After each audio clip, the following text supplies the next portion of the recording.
Next up, we go racing with the very exciting New Zealand Formula 1600 Championship. Joining us, we have John Crawford from Motorsport Solutions. And on the front of the grid, we got the two championship contenders, Callum Hedge, car number 17, the 14-year-old out of St Kitts College in Auckland. He's got a 23-point lead over car number 32, Josh Bethune, the 15-year-old from Auckland. Two different types of cars. Then behind them, lining up in the field as we get ready to go racing with the red lights. Away cleanly, Jack Noble, Adams at 75, Bethune gets some good stride. Yeah, good start there by Joshua.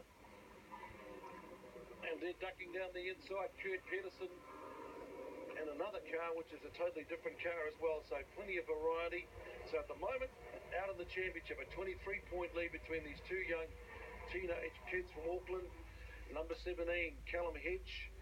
Whoa, a little bit wide, and then 15, number 32, Joshua Bethune. But the key thing here, and John, you've been working on this new, for the first time in about 10 years, you've got a new make, a new type of chassis, and it's the Ray class, or the Ray sort of chassis that comes out of Kent in England, number 32 you're working with? Yeah, this new car has only been here a week or so, and it's a Ray chassis, and they run those cars with 1600 engines in the UK, and we've just been tweaking it a little bit to get it to suit the New Zealand conditions. Challenging qualifying for the boys out the front, and probably the loser out of that was Kurt, but the star from that was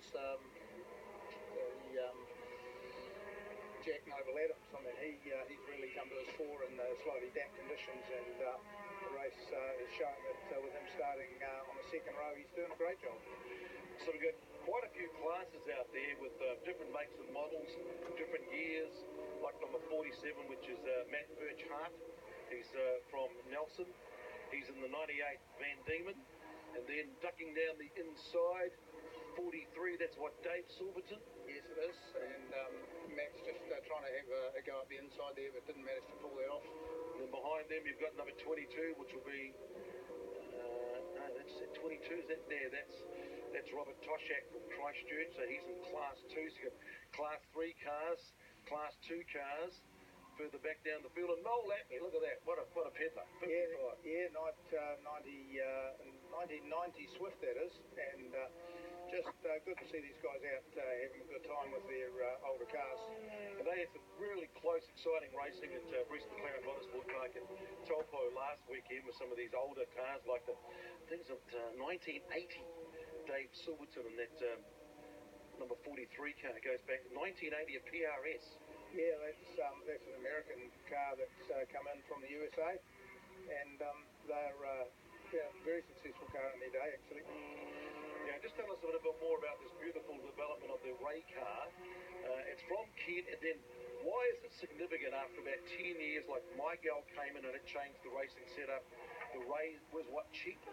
The Rays are considerably cheaper, but the big change there is that Ray racing cars, or the company Ray racing cars, have never built a car for the other type of engine that they use in England.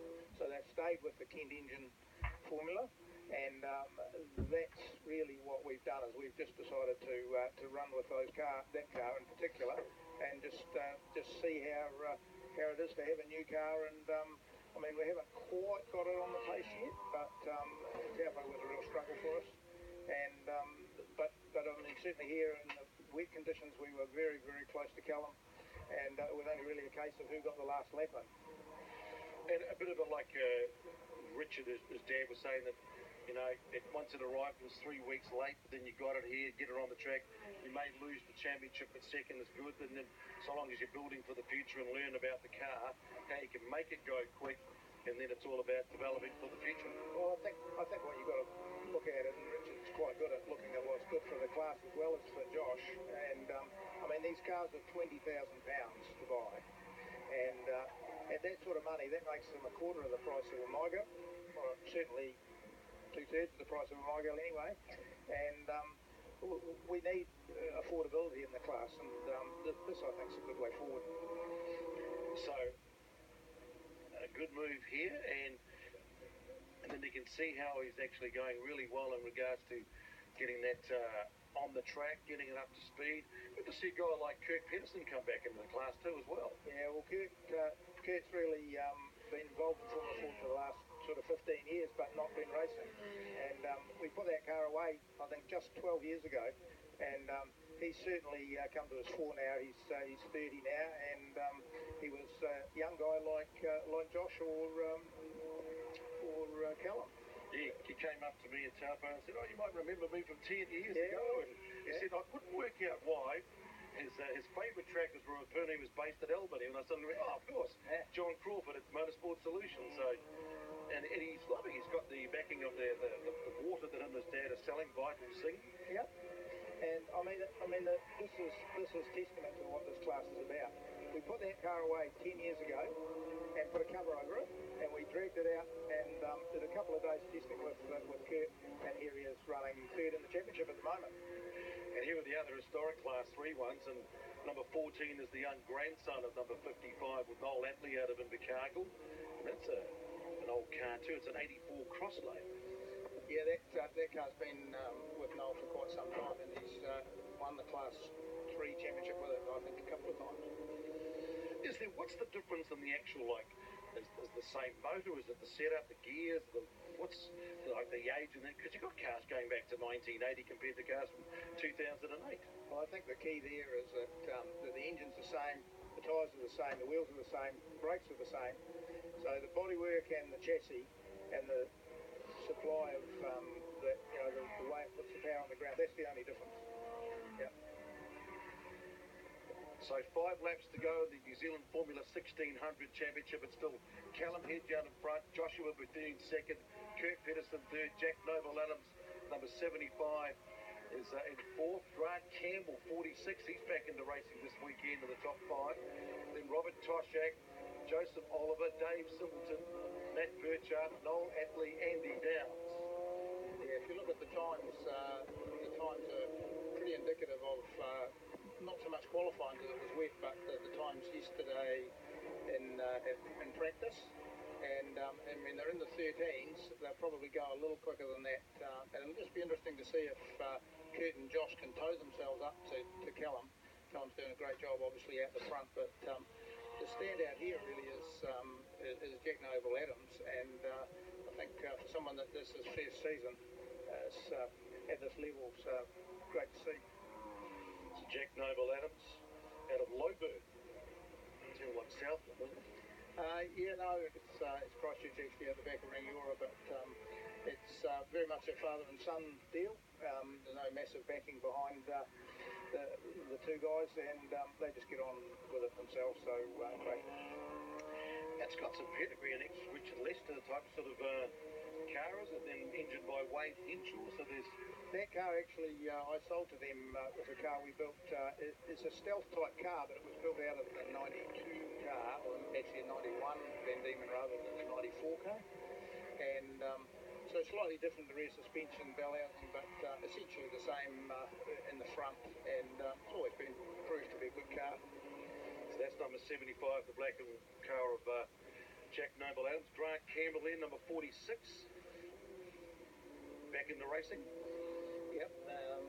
Grant's obviously won the championship once or twice, I can't remember in the past, but just doing it for the fun now, I think. Which is one of the great things about this class. There's that car you're talking a bit about, ex-Richard Lester and Wade Henshaw, so boys doing a lot of bit of fun down there. So 5 years of karts, and I suppose that's a good thing too, getting out of karts. What's the key thing getting out of karts and getting into one of these that the young drivers notice? I think the big thing is just the added speed. Most go-karts probably only get to about 80 miles an hour, whereas these cars are quite capable of doing 125, 130. And breaking it up, Kurt, holding on to it, getting a bit wiggly. It's trying pretty hard. They need to be careful they don't fight too much because the race is out front of them, not between them really. So when you're advising guys about racecraft, what's your key message? Well, the key thing is to try and keep it clean, but also if you're going to pass somebody, try and do it by getting off the turns, and not so much by charging on, down the inside on the way in. because it's a lot easier to pass down the end of the straight if you get a good run off the corner than charging up the inside.